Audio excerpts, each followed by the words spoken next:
are be included for the benefit of any distribution made before those debts or claims are proved.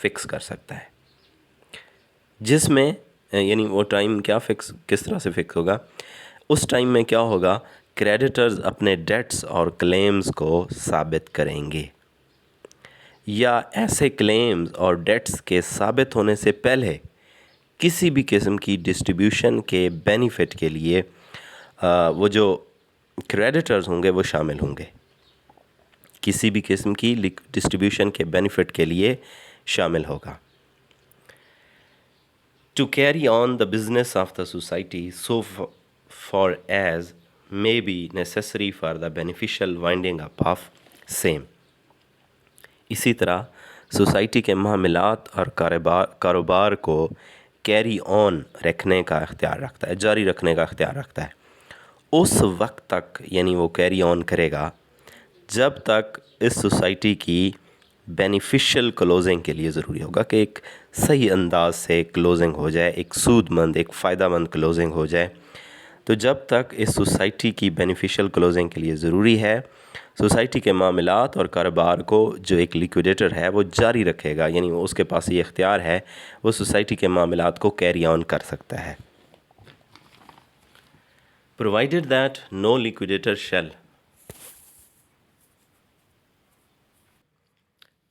Next slide ہے provided that no liquidator shall determine the contribution, debt or dues to be recovered from a past member or the representative of a deceased member unless opportunity has been given to such past member or to such representative to answer the claim.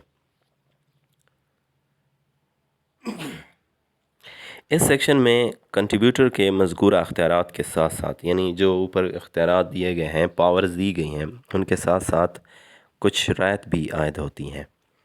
وہ یہ کہ پہلی شرط یہ ہے کہ کوئی بھی لیکویڈیٹر کسی پاسٹ ممبر یا کسی وفات شدہ ممبر کے نمائندے کے لیے کسی کنٹریبیوشن، ڈیٹ یا ڈیوز جن کی ریکوری ہونی ہے، ایسے ڈیوز جن کی ریکوری ہونی ہے کا تعین اس وقت تک نہیں کرے گا جب تک ایسے اشخاص کو کلیم کے جواب دینے کا موقع نہ دیا جائے.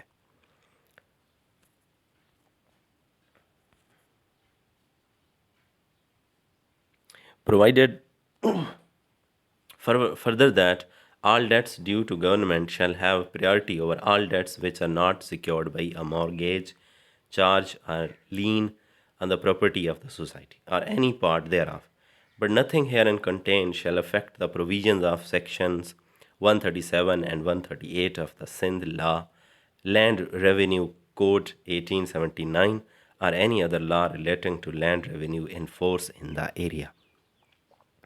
اسی طرح یہ ہے کہ وہ تمام ڈیٹس جو گورنمنٹ کے لیے ڈیو ہیں، یعنی سوسائٹی نے گورنمنٹ کو دینے ہیں، ان کو باقی تمام ڈیٹس پر برتری حاصل ہوگی. یعنی ان ڈیٹس کی واپسی سب سے پہلے گورنمنٹ کے لیے ہوگی، یعنی گورنمنٹ کے ڈیٹس کی واپسی سب سے پہلے ہوگی. باقی پارٹیز کے جو ڈیٹس ہیں سوسائٹی کے اوپر ڈیو ہیں وہ بعد میں پے کیے جائیں گے. تو تمام ڈیٹس جو گورنمنٹ کے لیے ڈیو ہیں ان کو باقی تمام ڈیٹس پر برتری حاصل ہوگی. جو سوسائٹی کی پراپرٹی یا اس کے کچھ حصے پر مارگیج، چارج یا لین کی صورت میں آلریڈی سیکیور نہ ہوں. ہاں، یعنی کہ آلریڈی کچھ سیکیورڈ ڈیٹس ہیں، جیسے مارگیج کی صورت میں، کسی چارج کی صورت میں یا کسی لین کی صورت میں آلریڈی اگر سیکیورڈ ہیں تب گورنمنٹ کو پے نہیں کیا جائے گا، پہلے مارگیج، چارج یا لین کو پے کیا جائے گا، بعد میں گورنمنٹ کو. لیکن باقی پارٹیز کے لحاظ سے گورنمنٹ کو سب سے پہلے ڈیوز دیے جائیں گے. اچھا، اس میں مارگیج، چارج یا لین کیا ہے؟ مارگیج کا مطلب ہوتا ہے کہ قرض کی ادائیگی کے لیے کسی سیکیورٹی کے طور پر کسی جائیداد کی کنڈیشنل منتقلی کو مارگیج کہتے ہیں. اسی طرح چارج کا مطلب ہوتا ہے financial liabilities such as tax, یعنی ایسی لائبلٹیز جو لازمی ہر صورت میں پے کرنی ہوتی ہیں، جیسا کہ ٹیکس ہو گیا. اور اسی طرح لین کا مطلب ہوتا ہے کسی دوسرے کی پراپرٹی لینے کا حق اگر وہ شخص اپنا قرض ادا نہیں کر پاتا. اگر کوئی قرض ادا نہیں کر پاتا تو اس کی پراپرٹی ضبط کر لی جاتی ہے، تو اس کو لین کہتے ہیں.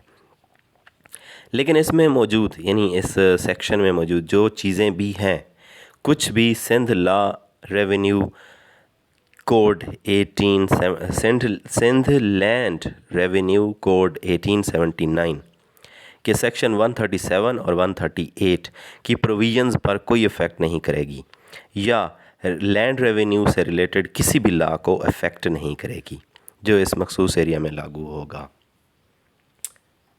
Thank you so much, please subscribe.